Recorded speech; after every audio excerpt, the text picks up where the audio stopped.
Welcome back, everybody. This is Double Team Man with another under 15-minute video. This one's on the 2025 Steelers. And this time I'm going to talk about the Steelers and how they drafted a lot of really good players, but they still kind of lost the draft. They did a lousy draft. First of all, the Steelers, like every other organization, should be worried about one thing: winning championships. Not about winning playoff games, not about making the playoffs, not about competing for a championship. It's all about winning a championship. Everything you do should be about winning a championship. If what you're doing does not help you win a championship, then why are you doing it?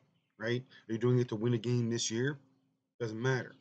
That's why, really, by the way, right off the top, spoiler alert, I hate their third round pick. Not because I hate the player. I'm not a big fan of the player. I only rate him as a B. But still, I don't really hate the player. I hate the philosophy. I hate the thought process on many, many levels. In a very deep running back draft with your second person and your second player that you're going to take in your year's draft, and you're going to take a running back when it's so deep. It's pathetic. It's wrong on so many levels. Could have drafted a quarterback, could have drafted a defensive lineman. Way wrong. Horrible decision. Bad, bad, bad. And why? Because they're not looking at the big picture. They're looking, hey, let's try to win now. What can we do to help our team now? What makes our team better now? Not what's going to help our team win a Super Bowl, which is what it should be. If that's what your goal was, you would never draft a running back in the third round. This team isn't ready to have one. The running back is a later thing. It's something you get after you get the quarterback. Now, if you have one before you get the quarterback, that's okay. It's not the worst of things. But you don't spend high draft capital trying to get that. The position isn't worth it, first of all, and the situation doesn't call for it. So that's one of my major issues right off the top is running back. Second of all, if you want to win championships, you need more than 7 picks in the draft. That's what the Steelers do consistently. If they have less than 6, they'll try to pick one up. They have more than 7, they'll trade up and they'll get rid of one. But they always kind of end up with 7 picks, and they need to have 9. There's a lot of reasons behind it. There's a lot of philosophy. There's a lot of numbers. I'm a numbers guy. That's what counts. And I look at the percentage, the chances of a first round hit, the chances of a third round, second round, fifth round, blah, blah, blah, blah, blah. What's really nice is when you have like 9 picks, which is what I think you should have, 9 picks, is you get to draft the best player available. Steelers aren't able to do that. They can do it kind of in the first round because there's a lot of positions that they can choose from. Second round, they're pretty good. A lot of positions to choose from. About the third round on, they're tied to their needs. Oh, we got to have this. We got to have this. We got to have this. When you have 9 picks, you don't got to have anything. You can get it later. And by the time you get to the end, if you got to have, then you get to the end, there's no more got to haves. You get to take the best player available. There are teams that have figured this out: 49ers, the Rams, the Baltimore, and your Super Bowl champion, Philadelphia Eagles. They do it about as good as anybody. They go in with a lot of picks and they move around. They move up to target the players that they really like, and they move back when there's a whole slew that they can get, or when the situation calls for it, when the price is right. But they're always listening. And that takes me to my next big, huge Steelers mistake. If a player falls to them, they won't listen. They've said this consistently over the years, and the fact that they never trade down kind of supports this. If a player falls to them, they're not drafting. They're not even going to consider trading down. That is always a mistake, and that is doubly a mistake when you need a quarterback. When you need a quarterback, if you're not going to draft one, you always have to be willing to trade down because that might help you to get one. Specifically, in this case, the Giants traded up. We could have traded with them. Everybody knew we could have traded with them. We could have gotten their first round pick next year. That would have greatly helped us get a quarterback. But they weren't trying. They were done listening. They did conversations, I'm sure, prior to the draft, and probably even during the draft. But when they were on the clock, they hung up the phone calls. They said they weren't interested. That's a mistake. They could have had the Giants' first round pick, and boy, that would have been helpful. Don't tell me they couldn't have done it. They could have. There's nothing anybody can say that can convince me that it wasn't possible to get the Giants' first round pick. We definitely could have had their second round pick, their third round pick this year, and a third round pick next year because they did it. That's what they did. That's what they gave up to move up to a later position in Pittsburgh. So to think Pittsburgh could get that, maybe something better, definitely. Same thing with the Atlanta Falcons. They traded up. They give up next year's first round draft pick. That's a first round draft pick we definitely could have had. Now, Atlanta and the Giants, there's a big difference. Atlanta's a playoff team. The Giants probably not. So, a lot more value with the Giants. But Atlanta's pick would be very helpful, especially for Pittsburgh, who really doesn't have a future first round pick, not like every other team. Because every other team is going to beat Pittsburgh when it comes to future first round picks. Pittsburgh is always in the top in around 20. They never have a losing record. I'd rather trade with somebody maybe can give me in the top 10. So Pittsburgh's future first round draft pick is really like useless. Unless you're competing against yourself, you're not it has no value. So to get Atlanta's first round draft pick would have been very helpful. To get the Giants' first round draft pick would have been really helpful. To get the Giants' third round pick, which was definitely possible, would have been very helpful in getting a quarterback. Well, Steelers don't have a quarterback. They don't really have a good prospects of getting one next year because they don't really have that much draft capital. We'll see what happens. Maybe. Maybe they have to sell the farm to get one. We'll see. Oh, by the way, back to the running back. Running backs help you win now.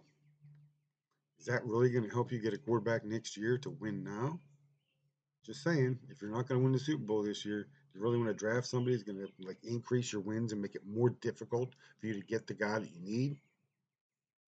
Much better. Could have drafted a defensive lineman. It take longer to develop, so you wouldn't get the wins this year, but you would be building for the future. And then when the quarterback comes in next year, hey, he has a better team around him. Just saying. 7 picks is not enough, by the way. 7 picks is not enough, period.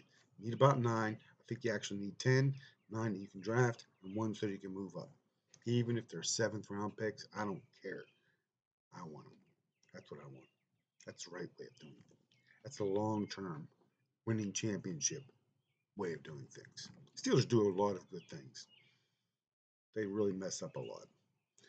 Didn't take a swing at quarterback. I have a real problem with that in this year's draft because this year's draft there were like 2 significant levels of quarterback. There was the Cam Ward, number 1, first pick. Everybody except for Mel Kiper thought he was number 1, right?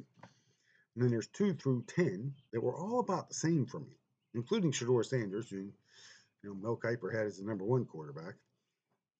But including Shador Sanders, I had them all as 4th round values because they all had potential of being great, really good potential of being good backups, but they all had major question marks. I mean, major question marks. If you take a question mark away from any one of those players, and they're probably first round picks, in my mind at least. I know Jackson Dart got drafted in the first round. He is not a first round talent for me. Neither was Tyler Shuck. Neither was anybody, including Shador Sanders. They were all about the 4th round, maybe late 3rd, maybe 5th, but around the 4th round. And that's where my problem is with the Steelers in this year's draft is they waited till the 6th round to draft a quarterback, meaning they did not take a swing. You're a quarterback needy team. Why not take a swing on somebody that might be great? And all of them have a chance at maybe being great. No, no, no. They waited till the 6th round and they picked up the garbage. I love Will Howard. Will Howard has a chance of being great. Will Howard taken in the 3rd round, I would applaud. Will Howard in the 6th round, you're picking up scraps. This isn't about the player. You're always going to get a high value player in the 6th round at quarterback. There were so many quarterbacks out there, one of them was going to fall. That was a guarantee. If you were going to say, "Hey, I want to get high value from my quarterback," you wait till the 6th round, you're going to get one. In fact, you could have waited till the 7th round. Quinn Ewers was drafted in the 7th round. He has about the same potential as Will Howard. Could have waited till the 7th round, maybe got him. Ooh, maybe you can get extra value there. Huh. But you're not taking a swing. You're letting other people pick your quarterback. You should be the one going out and getting the quarterback. You're the one that needs one. And you made no effort. First 4 rounds, okay. We can debate back and forth. Quarterback, no quarterback. It's debatable. 5th round, there is no debate. No matter what you think of Y.A. Black as a defensive lineman prospect, There is no debate. There were three quarterbacks prospects, as far as I can see, still on the board. McCord, Will Howard, and Quinn Ewers. Could have had your pick of one. You didn't. You waited around. Kyle McCord was drafted by the Philadelphia Eagles, a team that just won the Super Bowl that doesn't really need a franchise quarterback, and they took a quarterback before you. Maybe that tells you you waited too long to take a quarterback. Thing is, if you hit that quarterback this year, you don't have to spend all that draft capital next year moving up to try to get one that might be good. You take a swing this year. If you don't, take a swing next year. That's fine. You keep rolling the dice, you're bound to hit it. You don't want to roll the dice too high. You don't want to keep spending first round picks, then you're going to have a lousy team. Fifth round picks, every day of the week. If there's somebody with potential, you absolutely take them in the fifth round. Fourth round still has a lot of value as far as you can get really good players, you solid players. You can there's a lot of good value in the fourth round. Fifth round, half the time they don't even make the team, let alone a potential franchise quarterback. The return on investment is just it's like getting a lottery ticket for a penny. I mean, seriously. Anyways, so the issue is ownership, and it is ownership. Art Rooney said when he first interviewed for the job that he thought that the big thing is make the playoffs. If you make the playoffs, you have a chance. Well, history's shown that if all you want to do is make the playoffs, you're not really contending. You're going to get blown out or whatever. You're not going to come close. You're not really going to be considered a contender. Why? Because you set the goals at playoffs. Before your dad, he said it at Super Bowls. Why? Because he was falling off of his dad. And that's where the problem is. Art Rooney Sr., great guy. Everybody loved him. Lousy owner. Lousy team. Worst team in the NFL was the Pittsburgh Steelers. His son, seeing this, takes over. He's going to change things. Everybody wanted him to change things because what was happening before wasn't working. So not only did he go in there with all these changes in mind, but everybody wanted him to change because he had to. Flip this around, he does a fantastic job. He's one of the best NFL minds in history of the game, period. Right up there with, everybody. Just everybody. Uh, trying to think of Vince Lombardi's name, but couldn't think of it. But Dan Rooney's up there. And Art Rooney has to take over. And now he's not there to change things. No, no, no. His goal is to not screw things up. Well, that's not how the NFL works. The NFL changes every year. It innovates every year. If you don't change and innovate with it, you're not going to do any good. Art Rooney's still stuck in the past. He's still trying to do what his dad did. He's still trying to replicate that. It's not about drafting good players anymore. Everybody has scouts. I could put a 10-year-old on the computer and they could do a good job of drafting football, and they wouldn't even have to know anything about the game.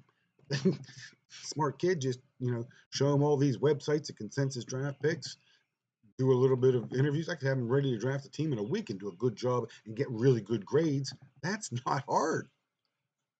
What's hard is managing the draft, maneuvering. What's the value? Who's the play? Is that player worth it? Or should I trade down and pick up extra picks?